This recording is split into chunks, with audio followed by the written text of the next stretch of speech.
Pensamento e Vida, obra do Espírito Emmanuel, pela psicografia de Francisco Cândido Xavier. Estamos novamente aqui, você, seu Ronaldo Moraes e eu, para as nossas reflexões semanais. Seu Ronaldo. Irmãos e irmãs de caminhada, muita paz e mais uma mensagem do nosso Emmanuel para refletirmos e praticá-la. Sim. É a mensagem 24, humildade. A humildade, por força divina, reflete-se luminosa em todos os domínios da natureza, os quais expressam efetivamente o trono de Deus, patrocinando o progresso e a renovação. Magnificente, o sol cada dia oscula a face do pântano sem clamar contra o insulto da lama. A flor, sem alarde, incensa a glória do céu. Filtrada na aspereza da rocha, a água se revela mais pura e, em seguida, as grandes calamidades, a colcha de erva cobre o campo, a fim de que o homem recomece a lida. A carência de humildade, que, no fundo, é reconhecimento de nossa pequenez diante do universo, surgem na alma humana doentios esquistamentos de sentimentos, quais sejam o orgulho e a cobiça, o egoísmo e a vaidade, que se responsabilizam pela discórdia e pela delinquência em todas as direções.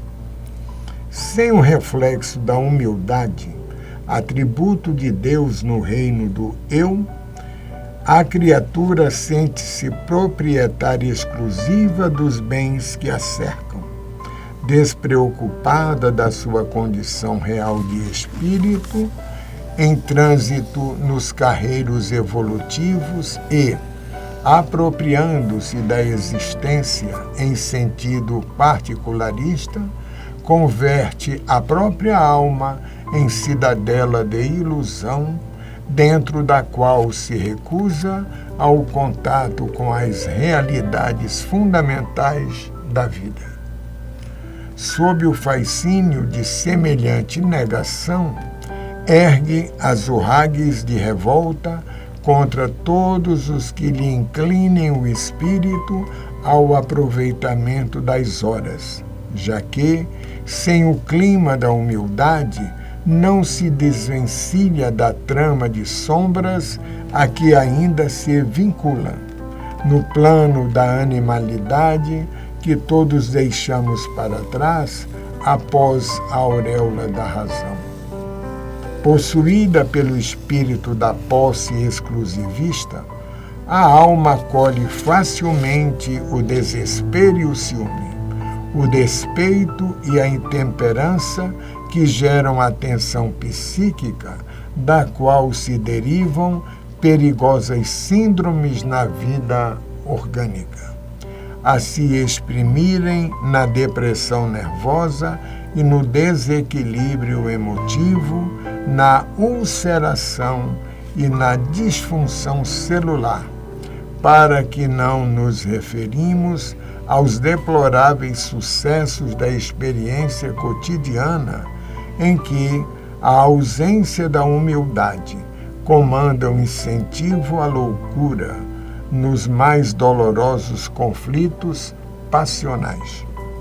Quem retrata em si os louros desta virtude, quase desconhecida, aceita sem constrangimento a obrigação de trabalhar e servir, a benefício de todos, assimilando, desse modo, a bênção dos equilíbrios e substancializando a manifestação das leis divinas que jamais alardeiam as próprias dádivas. Humildade não é servidão, é, sobretudo, independência, liberdade interior que nasce das profundezas do espírito, apoiando-lhe a permanente renovação para o bem. Cultivá-la é avançar para frente sem prender-se, é projetar o melhor de si mesmo sobre os caminhos do mundo, é olvidar todo o mal e recomeçar alegremente a tarefa do amor cada dia, refletindo-a do céu para a terra, em penhor de redenção e beleza. O Cristo de Deus nasceu na palha da manjedoura e despediu-se dos homens pelos braços da cruz. Olha, é até difícil comentar. Com certeza. Emmanuel enfim. Mas olha, ele faz um fechamento brilhante, porque ele é sempre estratégico e silencioso na sua estratégia, mas nós precisamos ter sensibilidade para perceber que ele fala sobre humildade, fala de uma forma clara, objetiva, poética, bonita, e faz um fechamento perfeito, falando que Cristo morreu de braços abertos na cruz, demonstrando amor, afetividade e humildade. Ou seja, quem é nosso divino modelo? Pergunta Kardec aos espíritos. Jesus. Então ele faz um fechamento aqui brilhante. Mas tem alguns pontos que vale a pena entender. Por exemplo, no terceiro parágrafo, ele inicia o parágrafo com uma colocação muito interessante: a carência da humildade. Mais à frente, já de trás para frente, no terceiro parágrafo, antepenúltimo, digamos assim, parágrafo, ele fala que humildade não é servidão. Vamos entender essa questão? Porque veja só, às vezes nós achamos que para ser humilde tem que se colocar numa posição de servidão. Não importa a nossa profissão. Se você administra uma empresa ou se você serve cafezinho, sirva de cabeça erguida, com seriedade, com firmeza, com segurança e com muito amor. Não se coloque numa posição arrogante achando que sabe mais ou menos, porque quando ele fala sobre humildade, a humildade é por mais conhecimento que você tenha, ou por mais recurso financeiro que você tenha, se coloque numa posição de igualdade, mas também não deixe se fazer de tapete de ninguém. Não se fazer de tapete não significa confrontar ou enfrentar, mas simplesmente se posicionar. Então, humildade não é servidão. E ao mesmo tempo que você sirva, porque o nosso trabalho, pelo menos o meu, é servir, é atender, é ouvir, é tratar, é direcionar aquela pessoa. Então, é uma forma de servir também. Mas servir não significa servidão. Que nós possamos ser humildes no nosso dia a dia, mas humilde com leveza, sem arrogância, humilde na colocação das nossas palavras, respeito ao outro se ele tiver mais ou menos de algum recurso que você acredita ter. Hugo, você fez uma colocação que eu achei interessante. Nós ainda não entendemos, no caso de hoje, a mensagem de humildade, que nós ainda não somos humildes. Exatamente. Daí a nossa dificuldade. E uma outra questão, no último parágrafo, que ele afirma, né, despediu-se dos homens pelos braços da cruz. Aqui Emmanuel nos mostra que nós temos o hábito de dizer a nossa cruz, como que é um peso, é uma imposição divina. Olha, vocês sofrem, carregue a cruz de vocês. Aqui ele não afirma isso. Perfeito. Mostra que a cruz que Jesus foi crucificado, mas nenhum momento, pelo menos eu nunca notei, Jesus reclamando da cruz. Brilhante, Sr. Ronaldo. E olha, pegando um gancho aqui na sua maravilhosa colocação, o que acontece? Quem é nosso divino modelo? Jesus. Já falamos aqui ainda há pouquinho. Isso. Algum momento nós vimos Jesus reclamar? Em nenhum momento. Às vezes, as nossas dores, elas representam sementes de alegria, de felicidade. É como uma vacina que uma criancinha, um bebê toma, chora pra caramba, fica sensível, mas aquilo ali é para evitar possíveis transtornos no futuro. Então, às vezes, alguma coisa que nós estamos vivendo aqui são investimentos que nós não temos que procurar a dor, o sofrimento. Como disse Jesus, basta a cada dia o seu próprio mal. Mas, a partir do momento que você vive o seu sofrimento com resignação, com amor, com fé, com tranquilidade, com confiança, você passa por aquilo ali e vai gerar algum resultado positivo. Se a vida te apresentou isso, acolhe. Qual foi o resultado do sofrimento de Jesus? Todo esse conhecimento que nós temos. Se ele não tivesse vindo, claro que nós não desejamos que ele passasse por isso. Mas o resultado dessa dor que ele passou nos dá a oportunidade de viver melhor.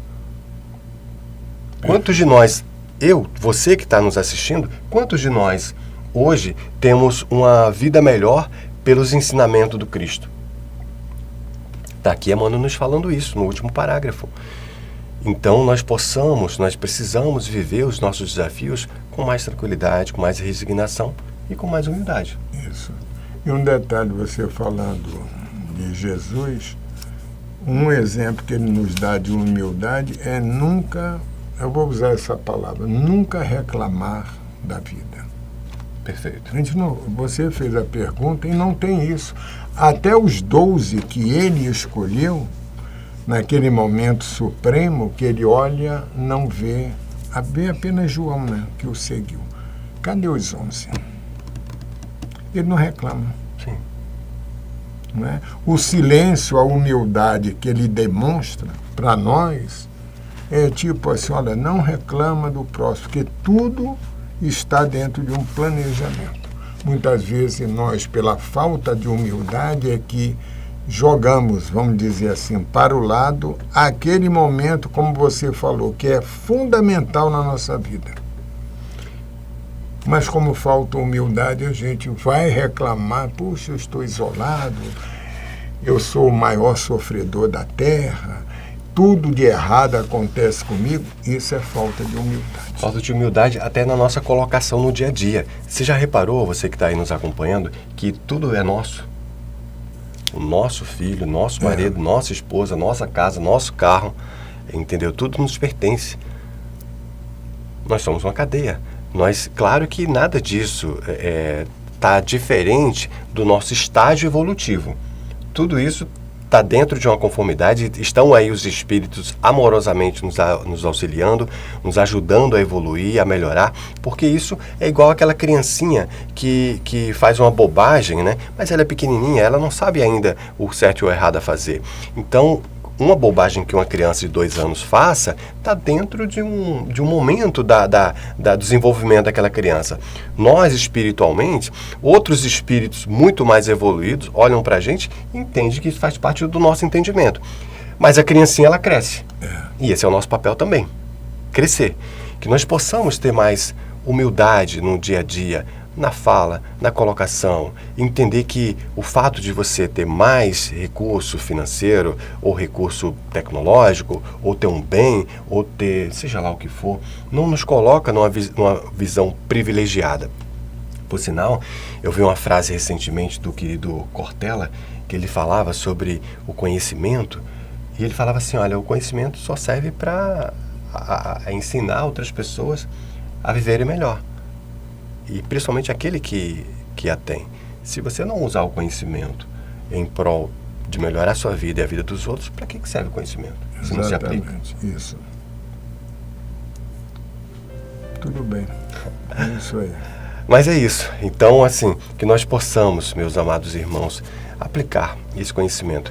Entender que a vida é uma cadeia, que nós fazemos parte dessa estrutura desenvolvida e criada pelo nosso Mestre Maior, nosso Divino Criador, e que nós possamos, no dia a dia, aceitar as coisas. Quando acontecer alguma coisa com você, claro que eu não desejo que aconteça nada desagradável, mas normalmente as coisas apresentam e às vezes nós pararmos de fazer aquela pergunta, por que eu?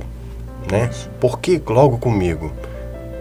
Não, todos nós somos iguais, né?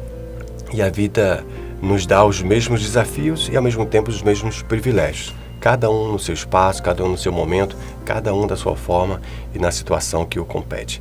Que Deus nos abençoe e nos encontraremos aqui muito em breve em Cerro Novo. Isso. E mais uma vez agradecemos e pedimos que reflitam nas mensagens deste nosso encontro de Emmanuel, que ajuda muito na nossa mudança. Muito obrigado. Muito obrigado a todos. Paz e bem, paz e luz. Muita paz.